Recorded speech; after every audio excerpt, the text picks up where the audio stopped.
Welcome to the Deep Sea Archives. You are about to listen to the lore of Karthus, the Deathsinger. The harbinger of oblivion, Karthus is an undying spirit whose haunting songs are a prelude to the horror of his nightmarish appearance. The living fear the eternity of undeath, but Karthus sees only beauty and purity in its embrace, a perfect union of life and death. When Karthus emerges from the Shadow Isles, it is to bring the joy of death to mortals, an apostle of the unliving. Karthus was born into abject poverty in the sprawl of dwellings built beyond the walls of the Noxian capital. His mother died at the moment of his birth, leaving his father to raise him and his three sisters alone. They shared a crumbling, rat-infested almshouse with scores of other families, subsisting on a diet of rainwater and vermin. Of all the children, Karthus was the best ratter, and regularly brought gnawed corpses for the cookpot. Death was commonplace in the slums of Noxus, and many mornings began with the wailing of bereaved parents who woke to discover their child cold and lifeless beside them. Karthus learned to love these laments, and would watch, fascinated, as the tallymen of kindred notched their staffs and bore the bodies from the almshouse. At night the young Karthus would sneak through the cramped rooms, seeking those whose lives hung by a thread, hoping to witness the moment their soul passed from life to death.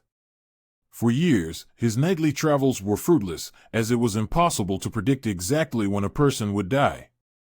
He was denied witnessing the moment of death until it reached his own family. Outbreaks of disease were frequent in such cramped confines, and when Karthus's sisters sickened with the plague, he watched over them intently.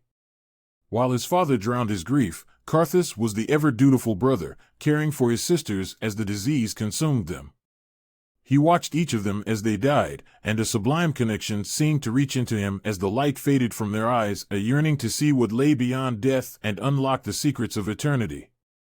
When the tallymen came for the bodies, Karthus followed them back to their temple, asking them question after question about their order and the workings of death. Could a person exist at the moment where life ends, but before death begins? If such a liminal moment could be understood and held, might the wisdom of life be combined with the clarity of death? The tallymen quickly recognized Karthus's suitability for their order, and he was inducted into their ranks, first as a digger of graves and pyre builder, before ascending to the rank of corpse collector. Karthus guided his bone cart around the streets of Noxus to gather the dead every day. His dirges quickly became known throughout Noxus, mournful laments that spoke to the beauty of death and the hope that what lay beyond was something to be embraced. Many a grieving family took solace in his songs, finding a measure of peace in his heartfelt elegies. Eventually, Karthus worked in the temple itself, tending to the sick in their final moments, watching as whatever death had laid its claim upon them took its due.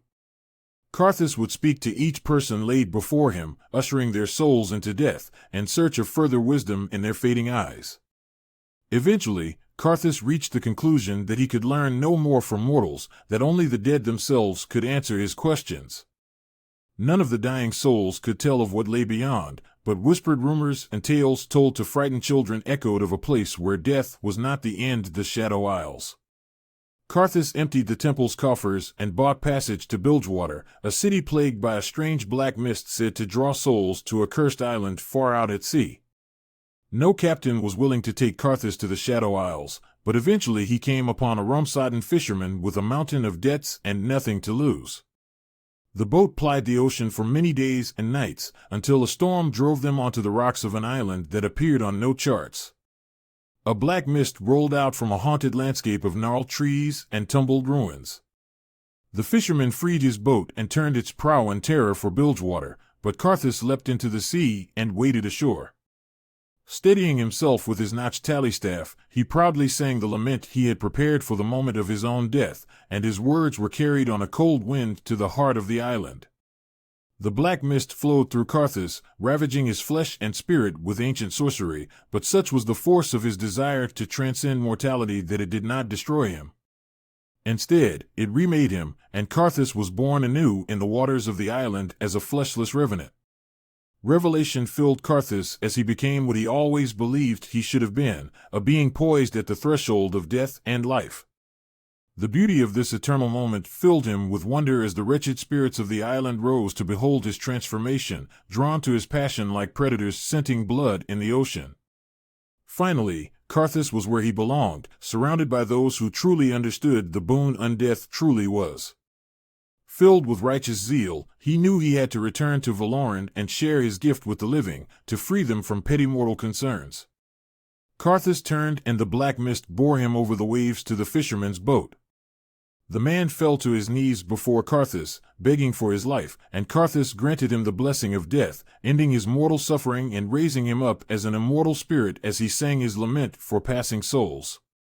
The fisherman was the first of many such souls Karthus would free, and soon the Deathsinger would command a legion of unliving wraiths. To Karthus's awakened senses, the Shadow Isles was in a state of apathetic limbo, where the blessings of death were squandered. He would galvanize the dead in a crusade to bring the beauty of oblivion to the living, to end the suffering of mortality and usher in a glorious age of undeath. Karthus has become the emissary of the Shadow Isles, the herald of oblivion whose laments are paeans to the glory of death. His legions of unbound souls join with his funereal dirges, their haunting song reaching beyond the black mist to be heard on cold nights over graveyards and charnel houses all across Valoran.